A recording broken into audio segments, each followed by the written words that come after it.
discussions, ils reviennent régulièrement.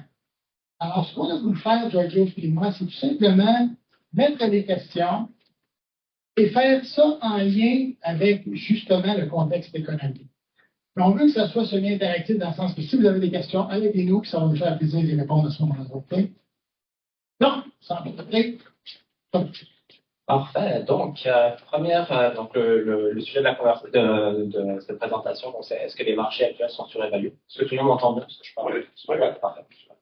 Donc, évidemment, il y a tout ce que des marketing, des avocats, etc.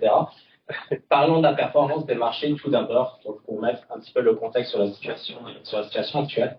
Donc, les marchés ont quand même très bien performé, je pense que vous l'avez tous remarqué.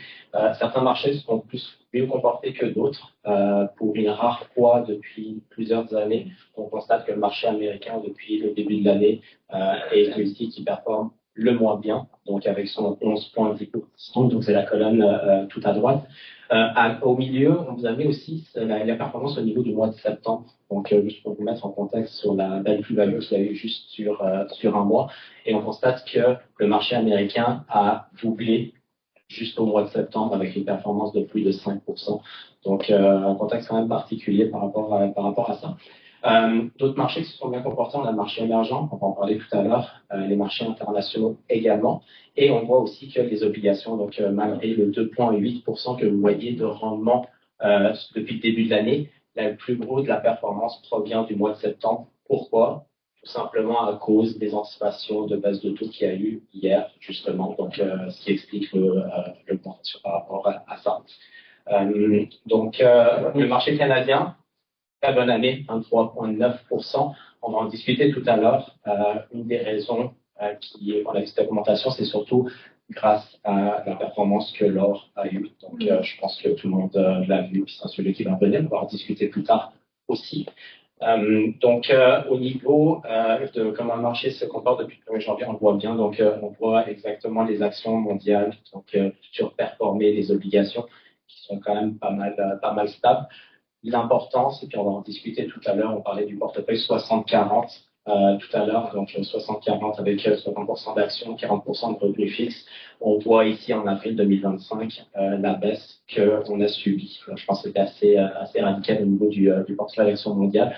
Par contre, vous voyez que les obligations ont quand même bien tenu malgré tout. Donc, son volet de protection et de décorrélation entre les marchés financiers c'est quand même important. Si vous vous souvenez, Mme Benz qui est arrivée avec Trump, hein, là, ça fait dur. Et les marchés ont vraiment chuté rapidement, mais c'est ce qu'on voulait présenter ici, comme John Joe mentionnait, c'est au niveau des obligations. Malgré tout, là, la performance est moins bonne. Mais dans les soubresauts, on est content parce que là, on parlait qu'on n'était pas très bon pour prédire l'avenir. Mais qui aurait pensé qu'au mois d'avril, du point bas, le marché avait poussé comme ça? Pas grand monde qui avait prévu que le marché pousserait vers le haut comme ça. Alors, c'est pour ça que la diversification est très importante. Excusez-moi, à la prochaine question. Donc, allons-nous vers un ralentissement économique? Donc, il y a deux données que la Banque centrale contrôle, c'est évidemment l'inflation et le taux de chômage. Donc, c'est une donnée très importante qui explique des décisions qui sont prises au niveau des banques centrales. Donc, on voit que l'inflation au niveau au Canada, aux États-Unis, en zone euro, a quand même bien baissé vis-à-vis de son pic de 2022-2023. Donc, est remonté par contre dernièrement, mais on se retrouve quand même à des taux de 2,9, 2% et 1,9% pour le Canada, ce qui est entièrement dans les cibles des banques centrales qui visent autour de 1 à 3% d'inflation par année. L'autre donnée qui est contrôlée, en tout cas, c'est celle de contrôler, c'est évidemment le taux de chômage. Donc, on voit un léger rebond du taux de chômage versus son creux, comme on peut le voir, avec 2,9% d'augmentation au Canada. On a du 0,9 aux États-Unis et pas mal flat au niveau de la zone euro. Donc, vous entendez au moment donné, on dit le chômage commence à monter un petit peu, parce que c'est ce qu'on voit. Alors, je pense que c'est un des critères qu'il faut regarder et dire, OK, en fonction de l'anticipation du taux de chômage, en fonction des taux d'intérêt, quand la Banque centrale a baissé les taux, il faut baisser les taux. Hein? Il y a la gamme des tarifs, il y a les tarifs qui pourraient causer l'inflation. Mais je pense qu'en diminuant les taux, vous voulez donner un petit boost à l'économie et dire, ça va vous coûter moins cher. sont très importants avec la Banque centrale. On n'est pas bon pour prédire l'avenir, mais celle-là était comme presque déjà anticipée. Alors, ce n'est pas une grande surprise. Vous voyez qu'il y a une baisse de taux. Vous avez entendu ce que la banque a dit. Tout simplement que c'est la dernière baisse de taux pour un syndicat. Alors, quand ils disent ça, on ne les écoute pas trop, parce que ça dépend du contexte économique. Simplement parce qu'il n'y aura pas de baisse de taux si ça continue à être relativement solide. Mais si l'économie n'est pas forte, ben, à un moment donné, il faut repartir l'économie et on fait comment? Les taux. La question, est-ce que les taux vont continuer à baisser? C'est ce que je viens de dire. C'est très difficile à prédire l'avenir. Est-ce qu'ils vont continuer à baisser? Est-ce qu'on parle des taux hypothécaires ou est-ce qu'on parle plutôt? Ouais. Là, c'est un autre sujet parce qu'il y a une petite marge au niveau des taux hypothécaires versus les taux de la Banque centrale. Bon, si vous voulez une opinion là-dessus, c'est clair que les deux sont interliés. Je pense que les taux hypothécaires vont baisser. Pourquoi? Parce que une grosse différence avec le Canada et les États-Unis, dans le sens qu'aux États-Unis, quand on a une hypothèque, on peut prendre des taux hypothécaires 30 ans, puis on peut amortir notre maison 30 ans. Au Canada, on n'a pas ça. On a un amortissement de 25-30 ans, mais on a des taux fixes 5 ans, variables et dépendants. Alors, la durée du taux au Canada est beaucoup plus courte qu'aux États-Unis. Imaginez-vous, là, quand les taux étaient à 1%, un peu avant la pandémie, avant 2002, pas avant la pandémie, avant 2002, les taux à 1%, si on renouvelle une hypothèque 30 ans aux États-Unis, puis que l'intérêt est déductible, ben, tu as du levier 30 ans avec une hypothèque. Et c'est pour ça que le niveau d'endettement aux États-Unis de l'individu est beaucoup plus bas et que l'économie est encore saine aux États-Unis. Le système est très différent aux États-Unis, surtout au niveau des taux hypothécaires versus le Canada. Alors, je pense qu'il faut qu'ils se donnent une petite marche et que les taux vont baisser. C'est un moyen pour une autre chose. Et les Canadiens en chef, la Banque nationale. Donc, le marché du travail, donc on va parler de chômage, création d'emplois, donc évidemment, c'est un lien direct avec l'augmentation ou la baisse du chômage. On voit que la création d'emplois est surtout pas. La dernière fois qu'on a vu ça, donc, vous voyez en gris, c'est toutes les périodes de récession, donc on est quand même très proche de ces montants-là. On voit un petit rebond au niveau de la hausse du chômage.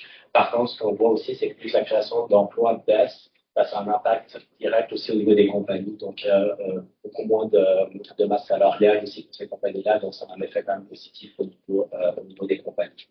C'est quand même intéressant. Je pense que quand je juste vous mentionnais les zones grises, c'est les zones de récession. On voit quand ça descend en dessous de zéro, là, OK, on n'est pas là. Par contre, il y a peut-être une tendance. Alors, c'est pour ça qu'on dit, la question était, est-ce que les marchés sont trop chers? Est-ce qu'on s'en va vers un ralentissement économique? Il n'est pas là encore. Il faut juste être conscient que tout ce qu'on voit présentement, ça va tranquillement vers potentiellement un ralentissement économique. C'est pour ça qu'on est peut-être un petit peu plus défensif présentement. Si on regarde au niveau de la baisse de la croissance au niveau des salaires, donc on voit que donc vis-à-vis du pic qu'on a vécu plutôt en 2024, on est quand même dans une belle tendance baissière. Là, on se retrouve autour de 4%, ce qui, vous voyez aussi encore une fois en gris, la zone de confort de la Fed. Donc, on parle évidemment de marché américain, qui est quand même le plus gros marché. Par contre, on voit que la tendance est quand même encore baissière, ce qui est quand même ce qui peut nous permettre d'anticiper un résultat peut-être plus positif au niveau de l'inflation aussi pour les prochains mois. Donc, ce qui explique aussi, entre autres, le pourquoi qu'on a eu la baisse hier au niveau des taux d'intérêt.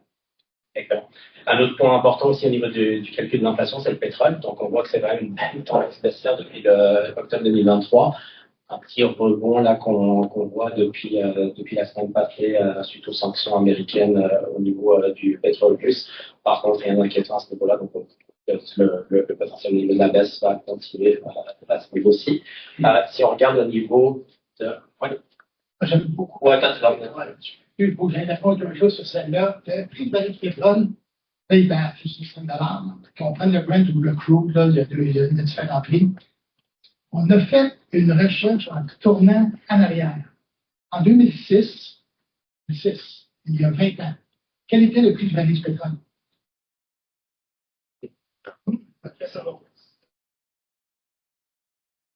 80 $ le baril, 72. Quelle l'inflation? Certainement pas du prix du baril du pétrole. Et on va y revenir tantôt, parce que dans les chiffres, on a souvent cette question-là par rapport à l'inflation. L'inflation vient d'où? L'augmentation de salaire.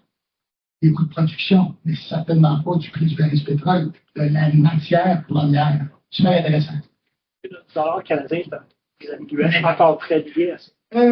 La question était, est-ce que notre dollar canadien est encore beaucoup lié? Vous avez peut-être entendu parler de l'expression pétro-dollar. C'est par cycle. Si on pourra vous montrer une slide un petit peu plus tard, là, on n'avait pas tout à fait prévu, celle-là, la question, mais elle est très bonne, c'est que ça vient par un cycle de 10 ans. Il y a eu une période où le 10 ans, on l'appelle pétrodollar, et il y a une période de 10 ans pas du tout corrélée. Alors, pour répondre à cette question-là, c'est que, selon moi, c'est pas aussi corrélé que ce qu'on pense. Là, présentement, où est-ce qu'il est? Ben, faudra voir c'est quoi le graphique, là, mais c'est pas aussi corrélé que ce que c'était. Est-ce qu'on l'appelle toujours le pétrodollar? Ça dépend de ça. Donc, si on continue puis qu'on décortique l'inflation, donc le 2,9, on voit, donc je suis sûr que tout le monde l'a vu, là, les denrées alimentaires, les supermarchés coûtent pas mal plus cher que ce qu'on a vécu. Par contre, la grande portion de l'inflation ne provient pas d'aliments et d'énergie. Donc, on le voit ici avec le 0,4%. Au niveau des biens, on est à seulement 0,3%.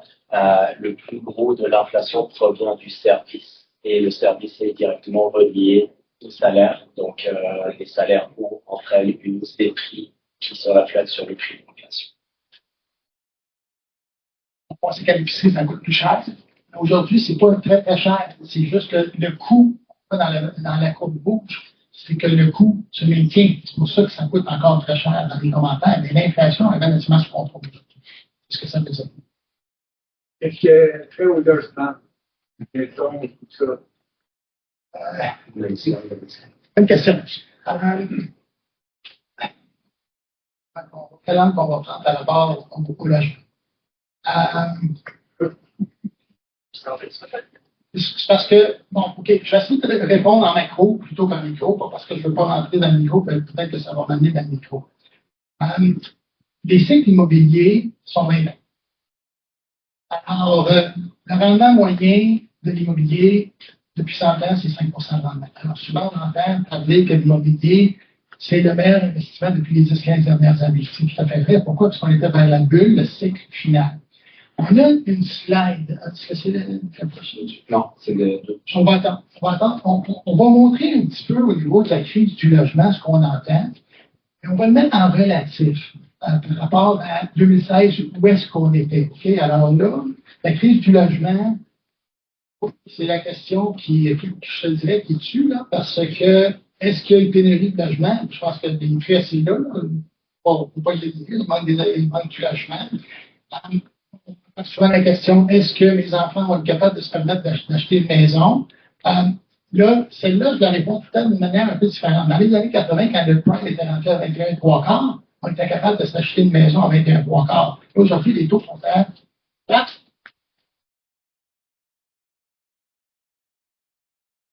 OK, pas de 4. Et 4, c'est qu'on était habitué à des taux de 1,2. Est-ce que c'est normal, les taux d'1,2? Absolument pas. Est-ce que c'est normal d'avoir des taux anciens banquiers de 3,4? C'est tout à fait normal. Et c'est pour ça que la braquette de la Fed entre 1 et 3 en termes de taux d'intérêt et en termes d'inflation qu'ils veulent maintenir. On est là. Alors, l'avenir nous dira qu'est-ce qui se passe au niveau de la pénurie du logement. Il faut en faire. On a beaucoup d'entrepreneurs, contracteurs qui, eux, mais il y a des coûts associés à ça. Alors, je ne réponds pas vraiment à la question parce que celle-là, je ne suis pas sûr comment répondre à la question, autre que les mises en chantier, on va vous le montrer, deux choses, je vais vous le montrer, ça fluctue. Ça a beaucoup monté, je pense que c'est 2017-2018, mais après ça, c'est pas même dans une braquette qui fluctue en termes de mise en chantier. Peut-être qu'on essaiera de répondre à cette question-là plus intelligemment que ce que je viens de vous donner comme réponse. Si on continue au niveau du chômage, je ne sais pas si quelqu'un connaît la règle de ça. Quelqu'un a déjà entendu parler de ça? C'est un des indicateurs qu'on suit sur une évolution au niveau du chômage. Et cet indicateur est un excellent précurseur au niveau des récessions, puis on le voit très bien.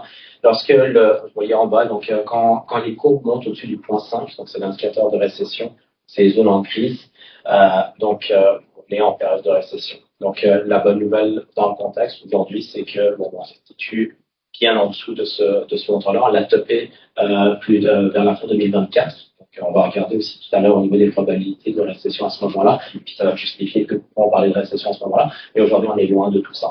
En ce moment, le taux de chômage est de 4,3, 4,6, on commence à s'inquiéter. Donc ça, c'est des indicateurs qu'on suit de façon régulière pour s'assurer de voir comment positionner les portefeuilles pour la suite. Si je continue, une autre slide intéressante, c'est la dette américaine. Donc, parce que vous l'avez vu, elle augmente sans arrêt, continue à augmenter. Vous comprenez aussi pourquoi Trump met de la pression sur la Banque centrale pour diminuer son taux d'intérêt. Grosse dette, gros taux d'intérêt, ça coûte pas mal cher pour les contribuables américains. Donc, une des raisons pour le politique se mêle souvent avec les banques centrales. La bonne nouvelle, c'est que supposément il y a une indépendance. On l'a vu, mais en tout cas, à suivre. Si je continue aussi au niveau est-ce que les taux d'intérêt sont trop élevés? Donc, là, selon les économistes, le taux neutre en ce moment, donc c'est-à-dire un taux normal dans les circonstances, est de 3,8. Aujourd'hui, on se situe plus autour de 4,1%, donc on est un petit peu au-dessus. Le chiffre date avant la baisse d'hier, donc probablement on se rapproche de ces montants-là. Par contre, on serait dans une période de niveau économique où on serait ni restrictif ni accommodant. Donc, à suivre pour la politique, la suite des choses. Donc, évidemment, la baisse de taux, on y adhère au vu des résultats et puis des chiffres que je peux présenter tout à l'heure. Donc, où on se situe actuellement, donc, je change une fois, les chiffres ne sont pas à jour, autour de 4% au niveau du marché Qui était à jour avant-hier. Ouais, c'est ça. Vraiment, c'est vrai. 4,25, donc en 4% aujourd'hui, on est à 2,25 au niveau canadien. Donc on voit qu'on est quand même sur une belle tendance baissière au niveau des taux d'intérêt. Super positif. Quand on voit ça, c'est super positif. Ça ne veut pas dire que tout est rose devant nous autres, mais c'est quand même avec une dette très élevée quand on a des taux beaucoup plus bas, beaucoup moins chers. Dans n'importe quoi. Immobilier, donc pour revenir à la question, donc on parle évidemment, bon, j'entends la pénurie de logement, les différentes politiques qui essaient de mettre en place des politiques justement pour améliorer, pour accéder au niveau du logement, dans la création de nouvelles bâtisses pour loger le monde. Par contre, ce qu'on constate, c'est que la mise en chantier est quand même très stable depuis avant la pandémie. Donc rien à se dire. Donc il faudrait penser que la pénurie pour être encore perduré, pour avoir un impact positif au niveau de l'immobilier encore. Attendons de voir aussi les prochaines directives. Il y a un budget aussi qui va être signé la semaine prochaine, on va discuter. Donc, à discuter, puis voir ça va être quoi qui va être mis en place, et puis en fonction de ça, on pourra peut-être avoir une réponse. En tout cas, une direction plus sérieuse au niveau de les indicateurs sont des indicateurs plus avancés. Là, je ne vais pas rentrer dans les détails, là, mais c'est des indicateurs comme précurseurs de ce qui va se passer au niveau de l'économie. On voit que 55% de ces indicateurs sont négatifs. Potentiellement une baisse, il y a une récession possible. Par contre, si on y va au niveau data, c'est un petit sommaire de tout ça. Donc, on voit que les 7 positions qu'on surveille, on a 2 en vert, mais on a 5 en jaune. Donc, ce qui nous permet de dire qu'il y a du positif, mais par contre, il faut quand même rester vigilant dans le positionnement du portefeuille. Ça, c'est nous qui déterminons en fonction de certains critères. Par exemple, si on parle de croissance de PIB, croissance économique, au-dessus de 2, dans un pays développé, c'est bon. On n'est pas en croissance. En bas de 2, on n'est pas en croissance. On a certains critères qu'on met en place et c'est pour ça qu'on se met, quand on a le comité de placement indépendant, dans cette conversation-là, et on dit c'est du positif, c'est du neutre ou c'est négatif. Alors, vous pourriez débattre. C'est pour ça qu'on appelle toujours notre opinion, parce qu'on se dit, à travers toutes les études qu'on fait avec l'économiste Mario en place, mais tous les autres économistes dans le BC, dans toute la compétition, quel est le consensus général? C'est pour ça qu'on suit souvent, c'est quoi le consensus? Et à partir de là, c'est quoi notre opinion? Et où est-ce qu'on se positionne? Économie changeante, on a vu tout à l'heure. Ici, on vous a mis en fait, chacun, vous voyez, un scénario de probabilité d'avoir une croissance forte, une croissance faible dans le milieu et une récession dans différents timings dans la dernière année. Donc, je vais vous donner un exemple.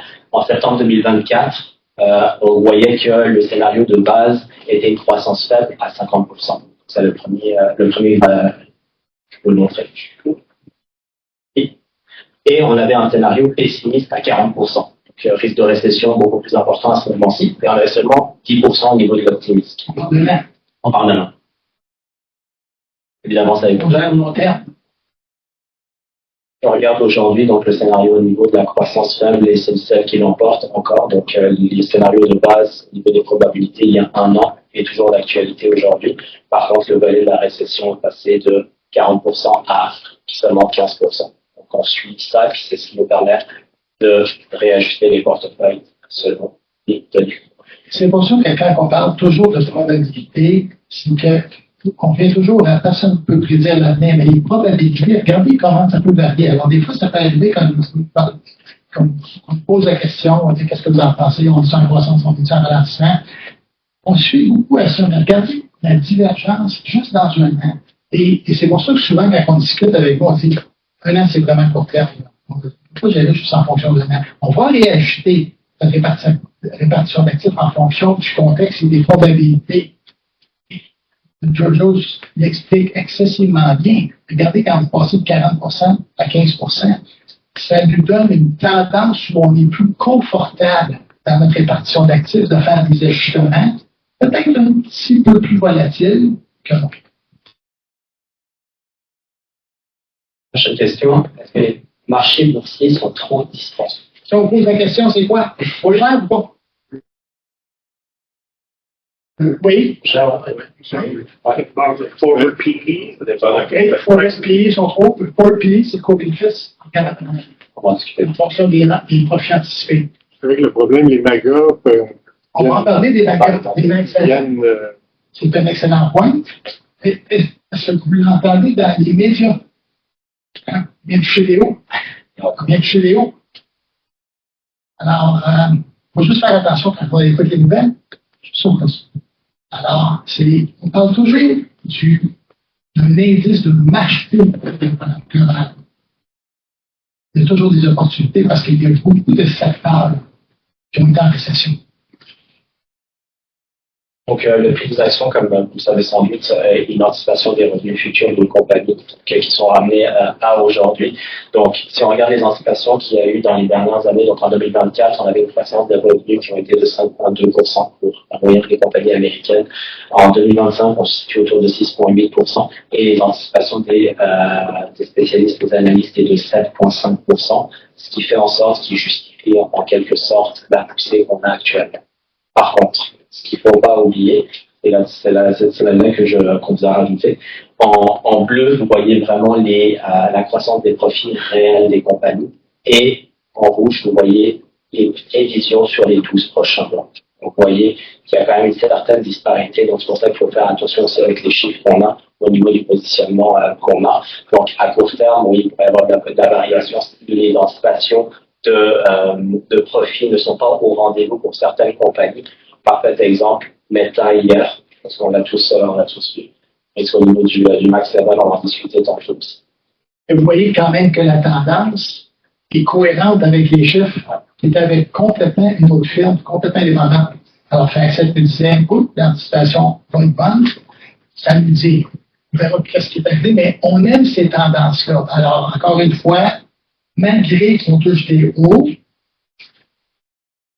encore potentiellement une plus-value à aller chercher. Le fait que avec tous les taux que Trump est en train de mettre partout, qui devraient influencer aussi à un moment donné les États-Unis, on ne semble pas l'avoir vu encore, mais est-ce que vous êtes capable, ou est-ce que des analyses qui semblent prévoir ça, qu'à un moment donné, ça va frapper à quelque part? Oui. Là, les anticipations par rapport à chiffre, le niveau de l'inflation potentielle, c'est 0,3%. 0,3%. Donc, excuse. En fonction des tarifs que Trump mentionne, il devrait avoir un impact au niveau soit de la profitabilité et mais les calculs, le delta fait, c'est juste 0,3%. Si on est à 2,9, on va faire 3,2. Il faut parler de Trump, là, parce que parce qu'on n'a pas le choix. Il dit n'importe quoi, hein. C'est d'accord? Je sais comment je le décris. C'est quelqu'un, il est cohérent dans son incohérence. Et je pense qu'il a toujours été comme ça. Puis là, certains d'entre vous m'avaient entendu parler. Mais Trump, quand il a écrit son livre, The Art of the Deal, en 1970, c'est un gars immobilier, comme vous savez.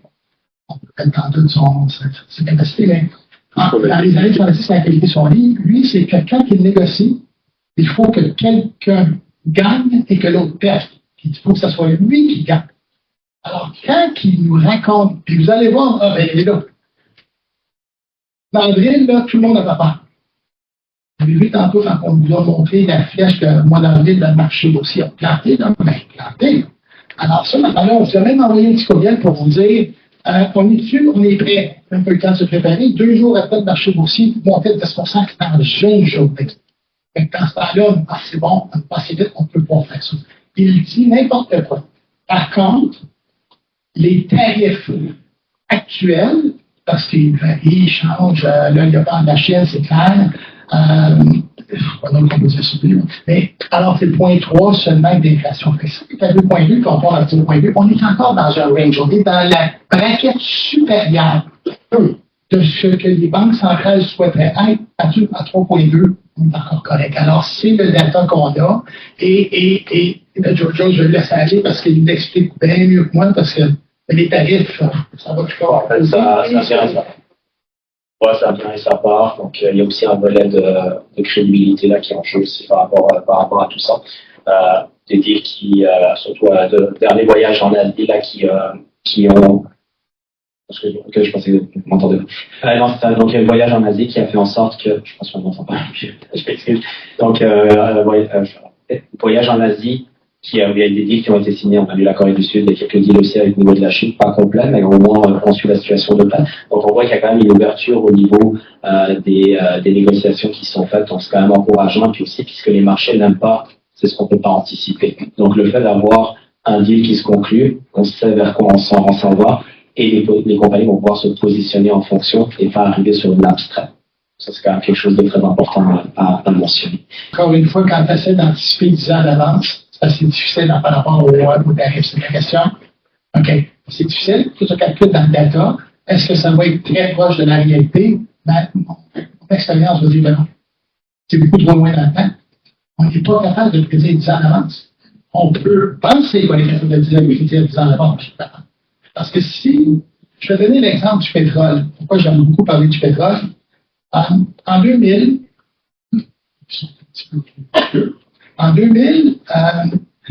non, c'est pas vrai. Je retournais dans les années 80. Petro-Canada, qui n'existe plus aujourd'hui, là, mais acheté. Mais Petro-Canada avait mentionné qu'en 2000, on n'aurait plus de pétrole. 20 ans plus tard, on arrive en 2000, on a plus de pétrole en 2000, aujourd'hui. On a plus de pétrole qu'on n'a jamais eu à ce moment-là. Le prix du baril du pétrole, je vous l'ai dit, en 2006, c'était à 70 piastres de baril.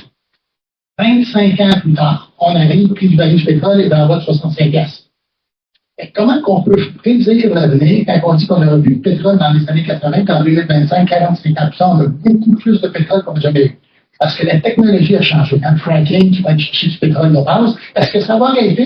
Je ne sais pas. Pour l'instant, les valves sont ouvertes. Les valves sont ouvertes. Il ne faut jamais oublier que l'économie, c'est toujours l'offre et la demande.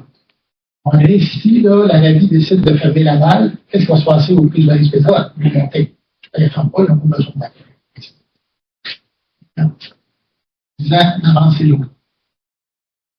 Donc, évidemment, les choses à surveiller. Donc, je vais enlever les différents tarifs. On va revenir un petit peu en arrière juste pour vous montrer une étude qui avait été faite en 2023 sur ce qui inquiétait les investisseurs pour l'année 2024. Donc, on parle il y a 2 ans pour ce qui allait se passer l'année passée. On voyait que pour 16% des investisseurs, l'élection américaine était un enjeu pour eux. L'augmentation des taux d'intérêt à 21%, le risque de récession à 29% et le risque géopolitique de 34%. Vous avez souvent entendu dire que le géopolitique a un impact modéré, c'est pas inexistant sur une longue période. On a voulu vous sortir la statistique. Donc, sur 3 mois, on constate donc le vert pâle, c'est la moyenne au niveau des rendements post-événement, donc géopolitique. Donc on voit qu'on est à 0,3. Court terme. Sur du court terme. Donc l'impact du géopolitique sur du court terme, oui, il a lieu de façon plus ou moins modérée. Par contre, si on regarde après 6 mois et après 12 mois, la nouvelle a été digérée et on continue. Et c'est pour ça qu'après 3 mois, quand on dit qu'on cherche une nouvelle, on aime ça, les mauvaises nouvelles. Après 48 heures, ça se montre, on ne peut pas réagir. Mais l'opportunité, la volatilité, l'incertitude crée des opportunités. c'est vraiment une slide extraordinaire. Ce qui permet de voir positivement d'un côté le volet géopolitique aussi, parce que ça crée des opportunités. Qu'est-ce qui se passe lorsqu'il y a des premières baisses de taux? Donc là, on a été chercher, on est revenu en arrière sur des années, on parle de 1974, 80, etc. Donc, en rouge, c'est vraiment la situation actuelle où on est. Donc, on voit le marché qui a monté, diminué un petit peu en mois d'avril, continué à monter, versus sa moyenne qui est en plus foncé, comme vous le voyez. Et on était vraiment agréablement surpris de voir à quel point la tendance sur la moyenne était importante, donc au niveau de la corrélation. Donc, on voulait vous le montrer sous fond de record. Donc, on parle de record, vous avez sûrement entendu parler dans les nouvelles. À chaque jour, on bat des nouveaux records au niveau du marché boursier, nouveaux records. Et puis, la première question qu'on se pose, c'est est-ce que ça va continuer? Est-ce que c'est normal? On a été sortir jusqu'en 2015 le nombre de jours répertoriés où on a eu un record au niveau du marché boursier américain. Donc, on voit que les records sont quand même monnaie courante parce que la tendance à long terme est haussière. Donc, on voit jusqu'en 2023, on en a eu 32. En 2024, on a eu 57. En 2024, on pensait que la bourse ne peut pas monter plus.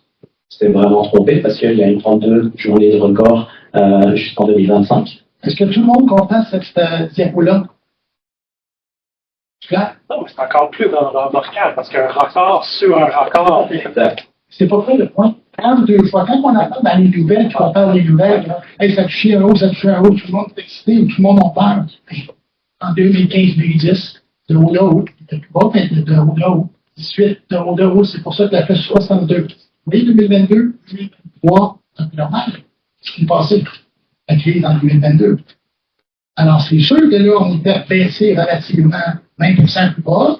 Et c'est sûr qu'à façon de haut, parce qu'on parle toujours des plus récents. C'est pour ça qu'on dit tout le temps, plus belle arrière, on avait 1 million de baissants de 100 000. On était à 600 000 à un moment donné. C'est pour ça que je parle de cet exemple.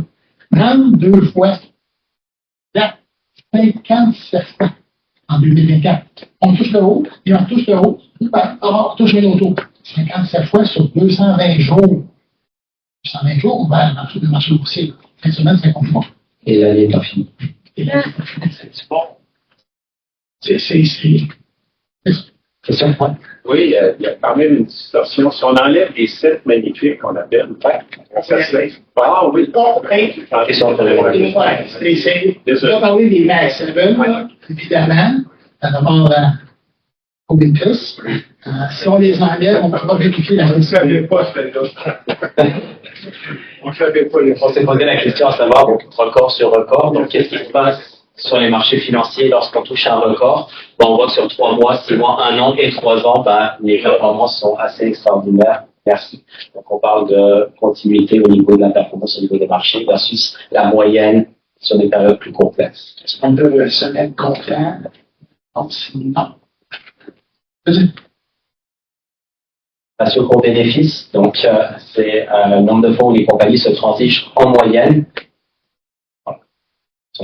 Donc on voit les différents marchés, on voit quand même une certaine disparité entre les différents marchés. Donc c'est-à-dire que, on donne un exemple, ça simple, le marché émergent se transige à 12,5 fois les profits, donc il est moins cher que le marché américain en rouge, où il se transige à 21,3 fois.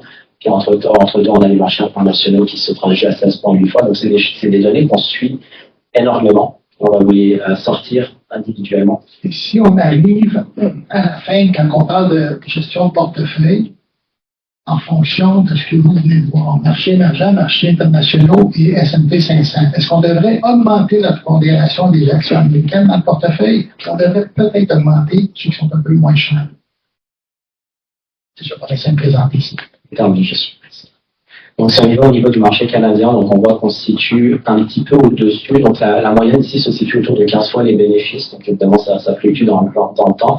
En rouge, vous avez les écarts types de plus ou moins 1. Donc, on voit qu'on se rapproche autour de la fourchette écart type supérieure avec le 16,8% versus les 15 fois, qui est sa moyenne. Si on y va au niveau du marché américain, l'histoire est complètement différente. Comme vous l'avez mentionné, grâce au Mag 7, entre autres, donc on se situe à 23,1 fois, donc on est bien au-delà du plus ou moins un quart, ce qui pour nous considère prendre un petit peu de précaution à ce niveau-là sur ces marchés-là. ment. Contrairement au marché international, où on se situe en moyenne autour de 15,7, qui est vraiment la moyenne historique dans sa plie. Au niveau des marchés émergents, donc on le voit qui est un petit peu dépassé. Donc il y a une grosse poussée, comme on le voit ici, de presque 24,10% au niveau des marchés émergents, ce qui explique le fait que les ratios pour bénéfices ont augmenté au niveau du marché émergent. Au niveau du marché international, 21,7. Mais ce qui retient l'attention aussi, c'est les anticipations des analystes. Donc, on voit que le marché international est une anticipation de rendement sur 10 ans autour de 5 à 9%. Tout ça pour montrer à quel point on se donne une belle petite fourchette de rendement pour le futur. Marché émergent, plus ou moins 12. Ce qu'il faut pas oublier, c'est que le marché émergent était pas mal à la traîne aussi depuis plusieurs années. Donc, ce qui explique aussi un attrait nouveau. Évidemment, il y a le volet des transferts d'actifs, ça devient un marché de plus en plus intéressant, qui fait en sorte que ces marchés deviennent un petit peu plus populaires aujourd'hui. Puis on reviendra aussi au niveau de la Chine, puis des données au niveau du Max 7.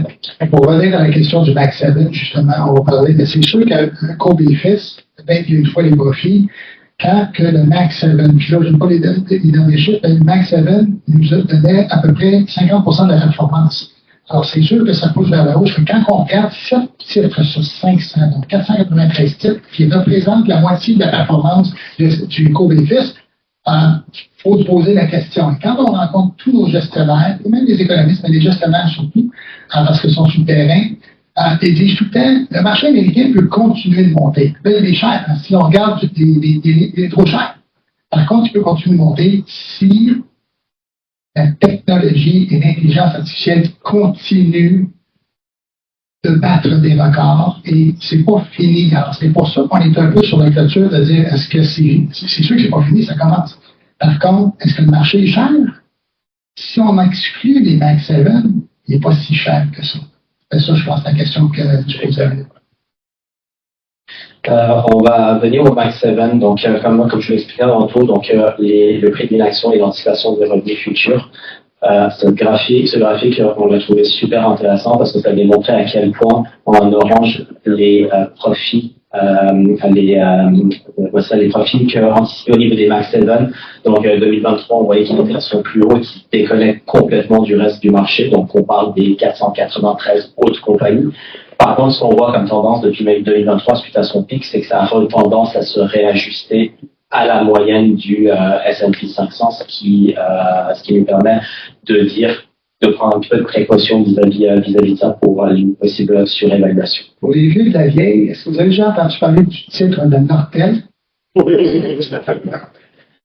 Même moi, je n'ai pas entendu parler. Surtout au début des années 2000. Nortel était rendu, ça a été une des plus belles leçons de vie, là, ceux qui connaissent très bien mon ancienne vie avec Adresse, quand on parle de la financière Banque nationale, le grand respect, et sur le comité indépendant, Jean-Pierre Duguay. J'arrive dans mon bureau parce que je disais, on devrait peut-être acheter du Nortel. Il dit, t'es fou? Comment ça? Nortel est à 124 fois les profits. Ça faisait plus de sens. Bon, ça n'en pas nécessairement à ce que Nortel n'existe plus là, quelques années plus tard, mais quand même, il faut juste faire très attention. Alors, le Max 7, ils font beaucoup d'argent. Alors, c'est pas tout à fait la même chose, mais il faut quand même être conscient qu'à un moment donné, si on est à 100 fois les profits, 150 fois les profits, ça veut dire qu'il faut vraiment anticiper, il faut qu'on fasse 150 fois nos profits. C'est logique. Les propriétaires d'entreprise, tantôt, il y avait tout le temps d'être un peu la main, mais ceux qui lèvent la main, si on vous dit, vous allez faire 125 fois vos profits futurs, vous faites-les-vous. C'est très difficile et c'est surtout très risqué. Alors, ça revient un peu plus à une norme anticipée pour le futur.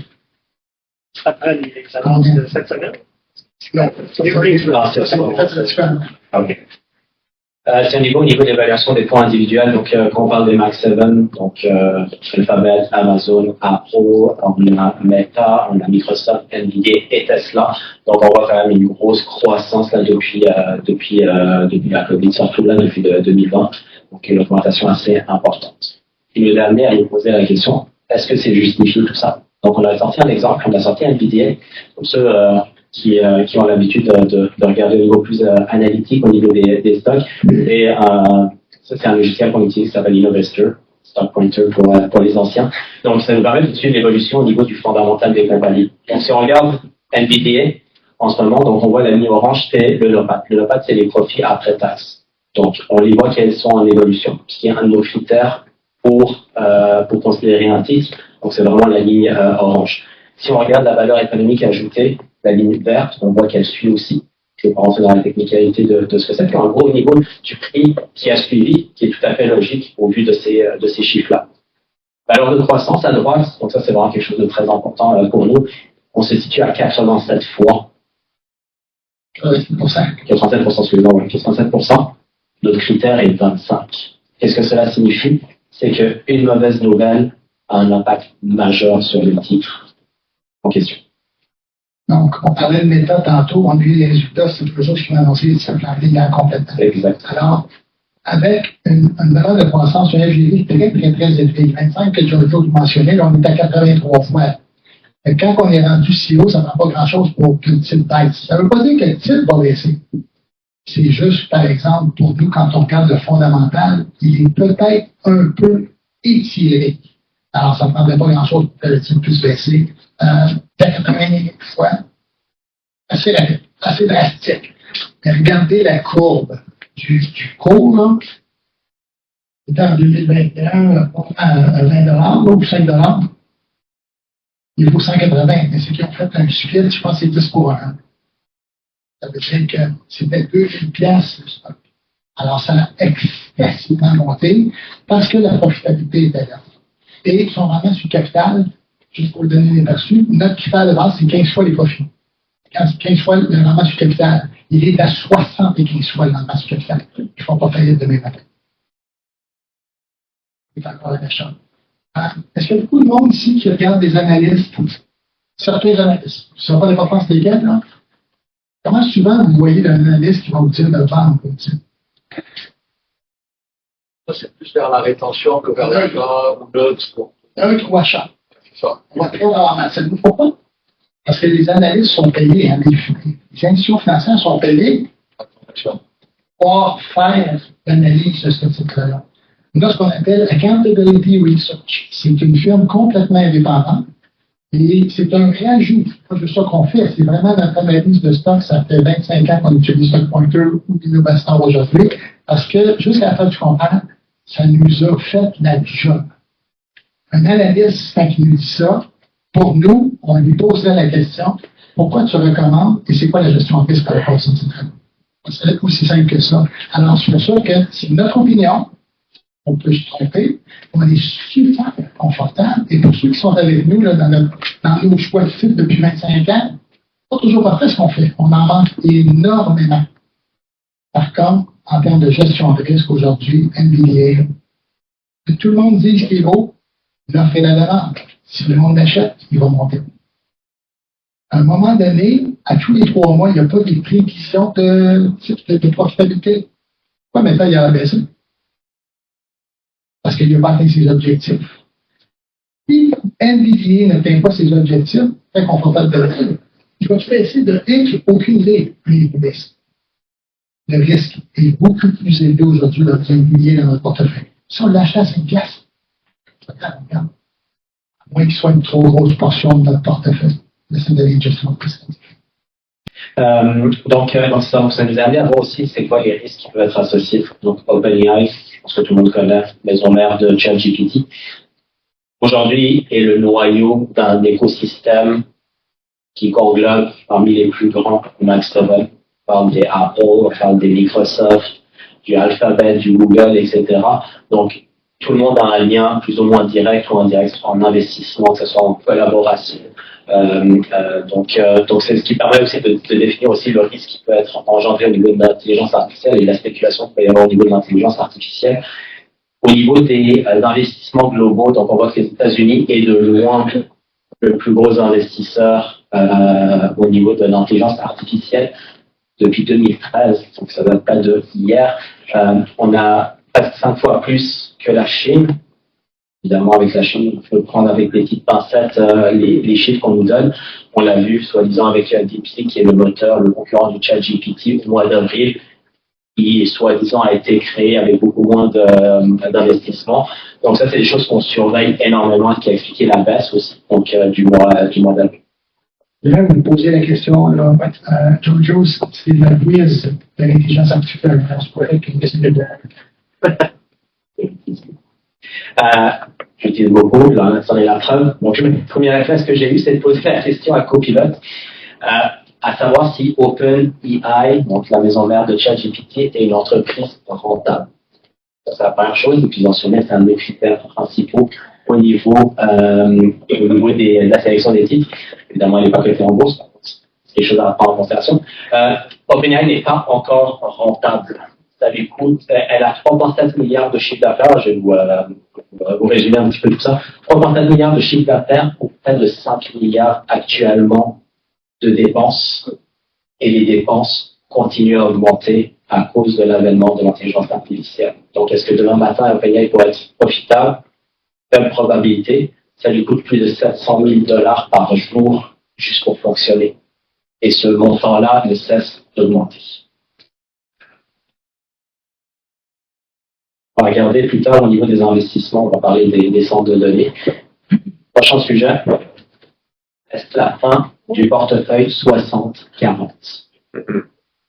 Ça, c'est quand on vous dit qu'il y a des nouvelles, à un moment donné, on reçoit souvent des articles. Je voulais vous montrer que c'est vrai qu'on reçoit des articles. Alors, un journal des affaires, c'est mentionné, est-ce que 60-40 c'est terminé?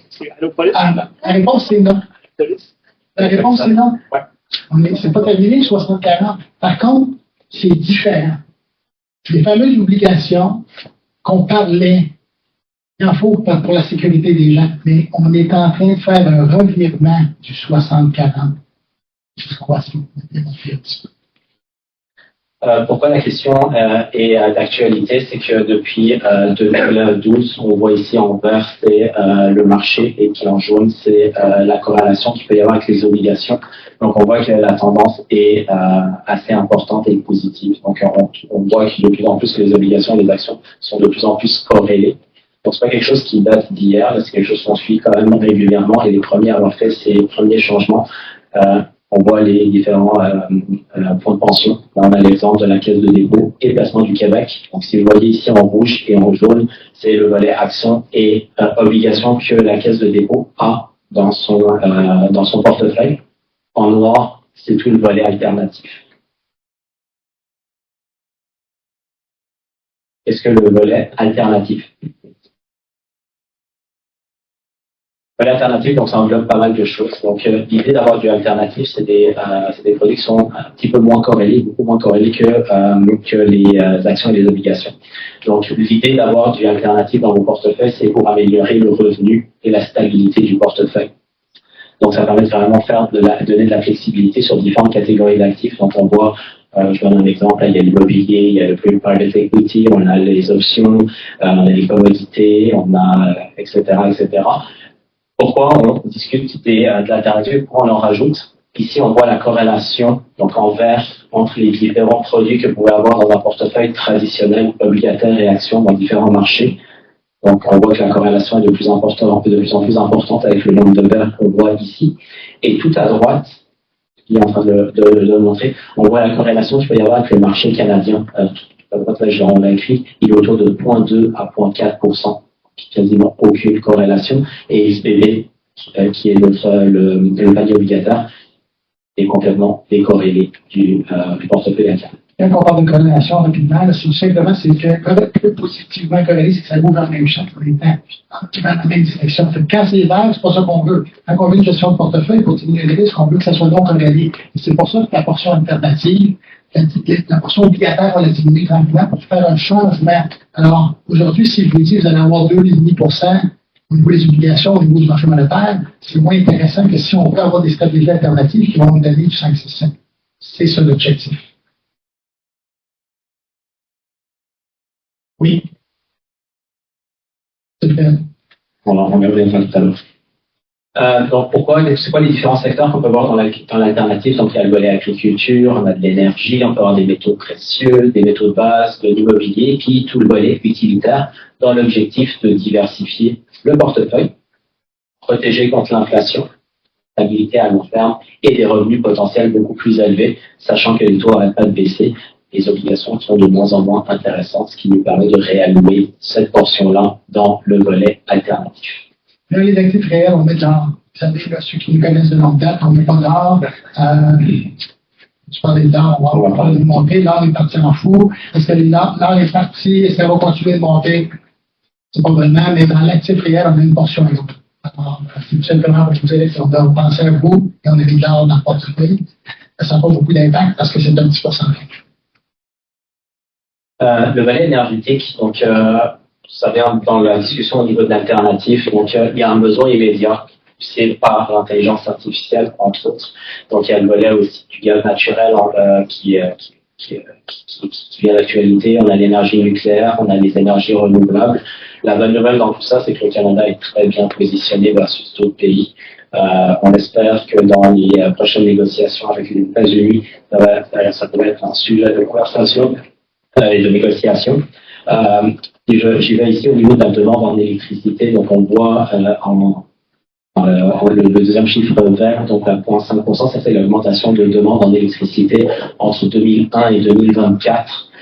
Et la demande en électricité pourrait augmenter d'environ 4% en moyenne par an d'ici 2030 à cause, entre autres, des centres de données de l'intelligence artificielle. Donc, l'intelligence artificielle a besoin des centres de données a besoin de l'électricité pour les nourrir.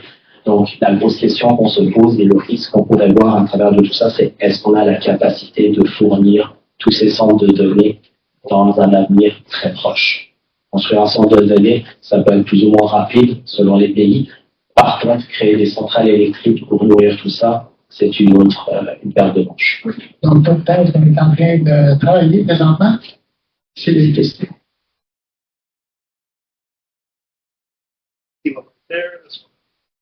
C'est pas fini. C'est pas fini. Ouais.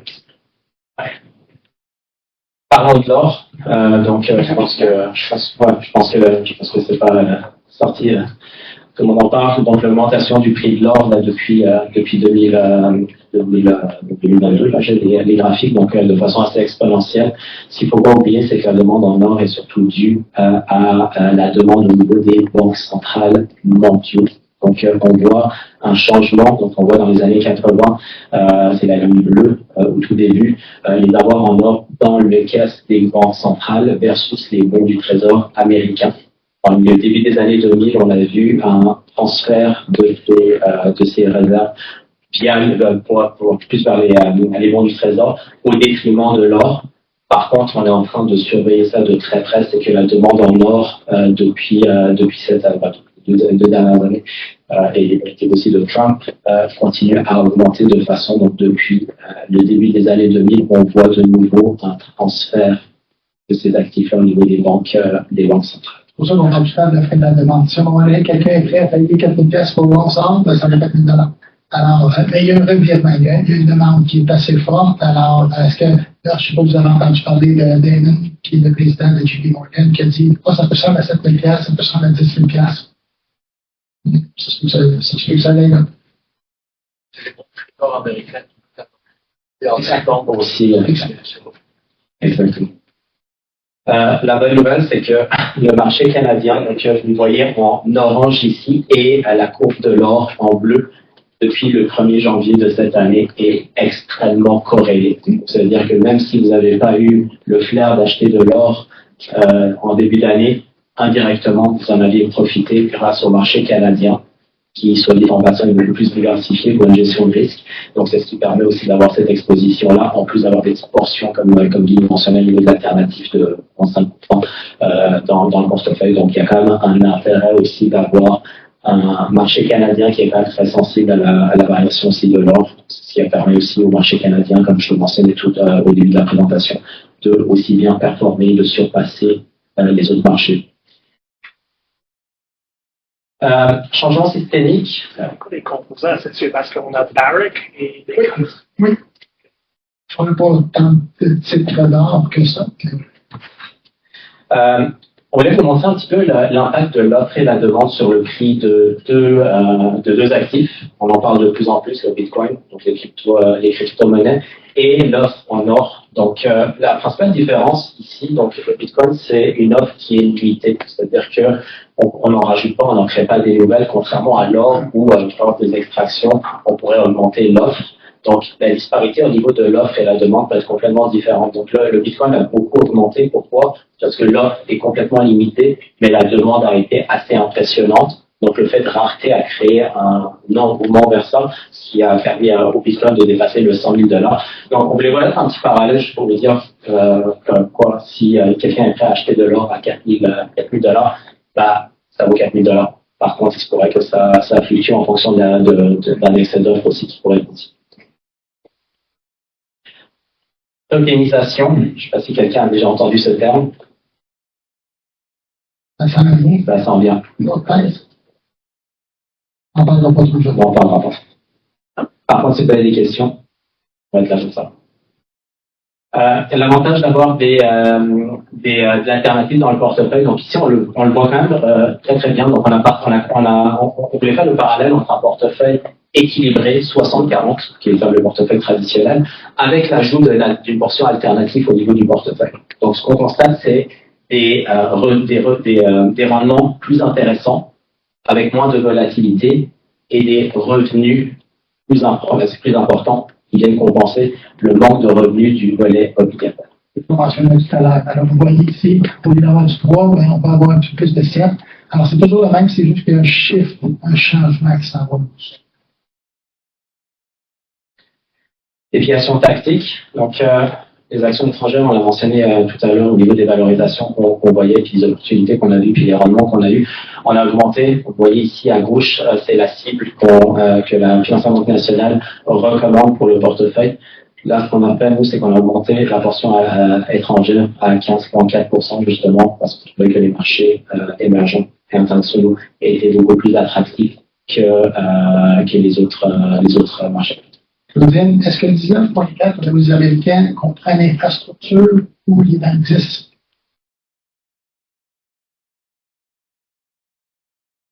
OK. Alors, je posais la question parce que la réduction dans l'infrastructure, qui est une alternative, je retrouve un peu aux États-Unis et aussi dans l'autre. Des questions, en fait, qu'on reçoit énormément. Donc, rester sur les lignes dans l'attente d'une correction. Donc, sortir son cash et puis attendre qu'une correction arrive. Attendre le bon moment. Donc, le market timing. Faut-il prendre les récessions? Vendre en mai et partir? Je pense que cette année.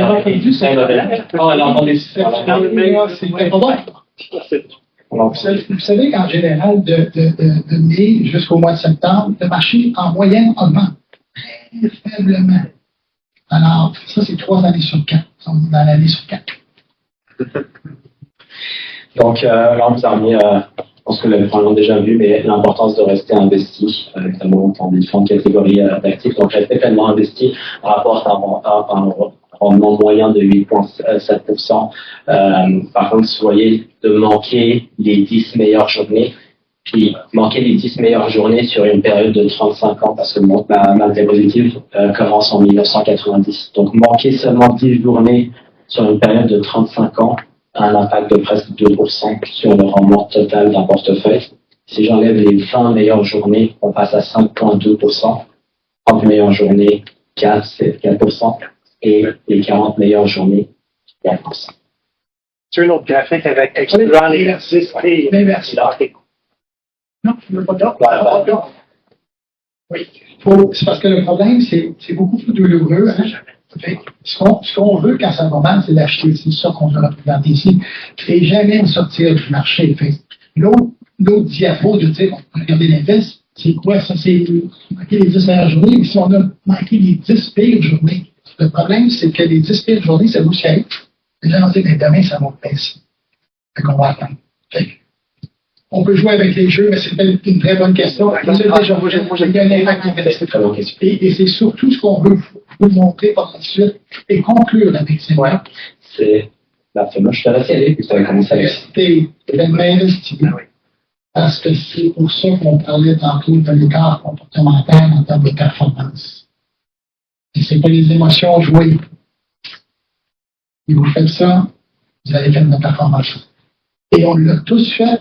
Et nous sommes parfois émotifs et nous nous trompons, et c'est pour ça qu'on peut se réajuster. Fait que le 60-40 n'est pas pour partir, c'est juste de le réajuster, mais c'est pour ça qu'on vous envoie régulièrement, qu'on rééquilibre le portefeuille. Une prise de profit et on équilibre le portefeuille pour toujours garder notre portefeuille long terme autour de 75.